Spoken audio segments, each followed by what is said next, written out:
میر داماد بہت عظیم شخصیت ہیں. بادشاہ، وقت کے بادشاہ کی بیٹی ان کے حجرے میں آئی کہ آدھی رات کا وقت ایک خاتون نے دروازہ کھٹکھٹایا.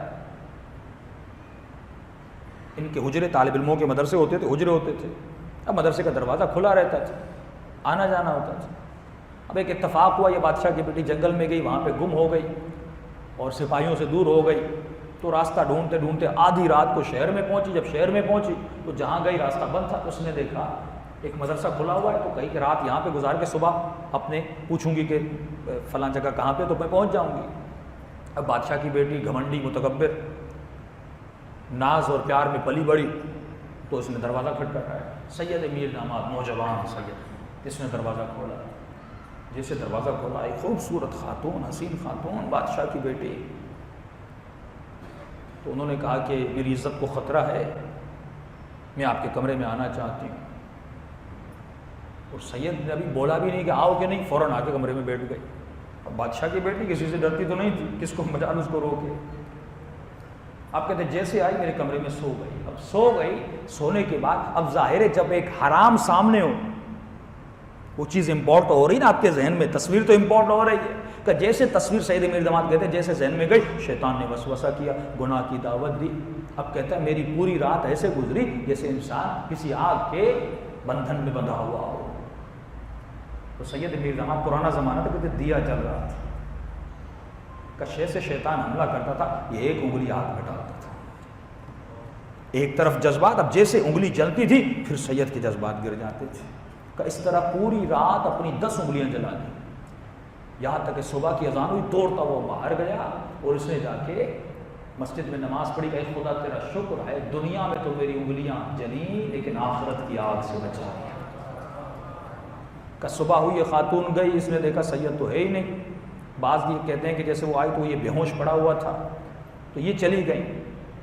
جانے کے بعد اس نے بادشاہ کو کہا وہ کہاں رہی تھی؟ کہاں فلاں حجرے میں ایک سید تھا، اس کے رہی تھی. صبح جب میں پہنچی اس کی طبیعت بہت خراب تھی. تو بادشاہ نے سید میر داماد کو بلوایا. جیسے بلوایا کہتے سید نے اپنے دونوں ہاتھ عبا کے اندر چھپائے ہوئے تھے، کوئی دیکھے بھی نہیں. تو بادشاہ نے اصرار کیا کہ آپ ہاتھ کیوں چھپا رہے ہیں؟ اس نے کہا کوئی میرا ذاتی مسئلہ ہے. کہا نہیں اپنے ہاتھوں کو مجھے دکھائیے. تو بادشاہ کا حکم تھا، انہوں نے ہاتھ دکھایا. تو کہا ساری انگلیاں جلی ہوئی ہیں. تو سید میر داماد سے پوچھا سید تو نے انگلیاں کیوں جلائیں؟ تو سید نے پورا واقعہ بتایا اور آخر میں رونے لگے. کہا رو کیوں رہے ہو؟ کہا تمہیں پتا ہے میں انگلیاں کیوں جلا رہا تھا؟ یہ سوچ کے جلا رہا تھا کہ ایک تو سید ہوں اور کل جب قیامت کے دن اٹھوں گا اور اگر میں نے گناہ کیا تو اپنی اماں سیدہ فاطمہ کو کیا منہ دکھاؤں گا. جس کی فکر میں اتنا حضور ہو وہی انسان اس مقام پہ پہنچ سکتا ہے، جس کے اندر قیامت تسلیم اور مسلم شدہ ہو کہ مجھے اٹھنا ہے. اور کن کے سامنے اٹھنا؟ سیدہ کے سامنے اٹھنا، مولا علی کے سامنے اٹھنا ہے. تو اپنی آنکھوں کو ان اشیاء کے امپورٹ سے بچائیے. چند اشارے کروں اور آگے بڑھوں. مولا علی فرماتے ہیں کسی کے گھر میں جاؤ تو اس کے گھر کے اشیاء کو نہ دیکھا کرو، اس کے گھر میں کتنا سامان ہے، کتنی گاڑیاں ہیں. اکثر خواتین میں یہ بیماری ہے کہ کس کے کتنے گہنے ہیں، کتنا سامان ہے، برتن کیسے ہیں، فلاں کیسے. کہا یہ دیکھنے سے ہرس پیدا ہوتا ہے. لوگوں کے سامان، لوگوں کے گھر، لوگوں کی دولت، لوگوں کے پیسوں کو نہ دیکھا کرو اور اپنی آنکھوں کو ان کے مال و دولت پہ بند کیا کرو. کیونکہ جتنا دیکھو گے وجود میں ہرس پیدا ہوگا. جب ہرس پیدا ہوگا تو طہارت تمہارے وجود سے نکل جائے گی اور تو ناپاک ہو جائے گا، کیونکہ پھر اس شے کے پیچھے بھاگے گا. آج ٹی وی آپ کے وجود میں ہرس پیدا کرتی ہے، آج کے ڈرامے آپ کے وجود میں ہرس پیدا کرتے ہیں. یہ جتنے ڈرامے بڑے بڑے گھر دکھائے جاتے ہیں، حسین حسین کپڑے دکھائے جاتے ہیں، ان سے غریبوں پہ کیا گزرتی ہے؟ ہرس پیدا ہوتا ہے. تبھی امام نے فرمایا اگر کسی غریب معاشرے میں رہتے ہو، اگر دکان سے گوشت بھی خریدو تو کسی ایسے کپڑے یا شاپر میں ڈالو کسی غریب کی نگاہ اس پہ نہ پڑے. کیونکہ جس نے 40 دن سے گوشت نہیں کھایا وہ آپ کے ہاتھ میں گوشت لے گا. اس کے 2 نقصانات ہیں.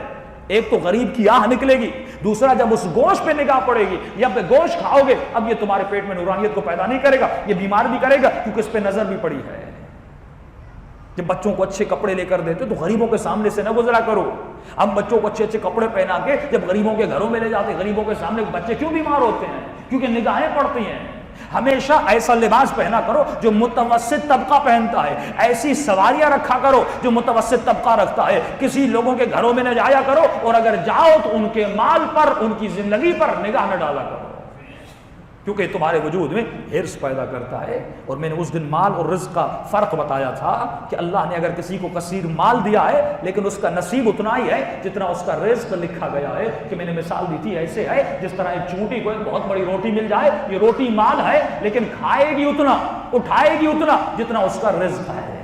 تو یہ مت دیکھو زرداری کے پاس کتنا پیسہ ہے، نواز شریف کے پاس کتنا پیسہ ہے، یہ کھائیں گے اتنا جتنا ان کا رزق ہے، باقی چھوڑ کے چلے جائیں گے۔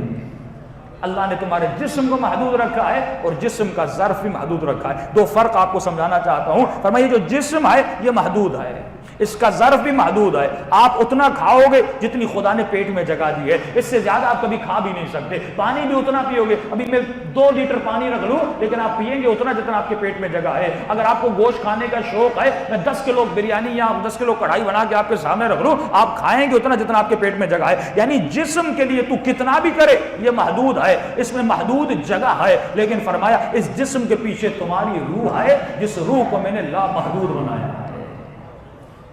یہ ہے من یتق اللہ یجعل لہ مخرجا ویرزقہ من حیث لا یحتسب۔ یہ رزق وہ ہے تو اللہ کہتا ہے لا یحتسب، تو حساب نہیں کر سکتا، تو کاؤنٹ نہیں کر سکتا، اتنا تجھے رزق عطا کروں گا۔ مولا یہ کون سا رزق ہے؟ فرمایا یہ جسمانی رزق نہیں ہے، کیونکہ جسمانی رزق محدود ہے، یعنی خدا اتنا نہیں دے گا کہ جسم اس سے برداشت نہ کر سکے، اتنا دیتا ہے جتنا جسم برداشت کر سکے۔ لیکن یہاں پر اس آیت میں جس رزق کی بات ہو رہی ہے وہ رزق روحانی ہے، رزق معنوی ہے، جس کی کوئی حد نہیں ہے۔ جتنا حاصل کرتے جاؤ، جتنی لذتیں لیتے جاؤ، اس لذت ختم نہیں ہوگی، لا محدود لذتیں ہیں۔ تب امام نے فرمایا جب تو جنت میں جائے گا اور جنت کا کوئی پھل کھائے گا، مثال کے طور پہ جنت کے درخت سے تو سیب کو توڑے گا، جب سیب کو کھائے گا مولا فرماتے ہیں سیب کا ایک ذائقہ ہوگا، جب دوبارہ کھائے گا دوسرا ذائقہ ہوگا، جب تیسری بار کھائے گا تیسرا ذائقہ ہوگا۔ وہ جنت کی غذاؤں میں لا محدود ذائقے بناتا ہے۔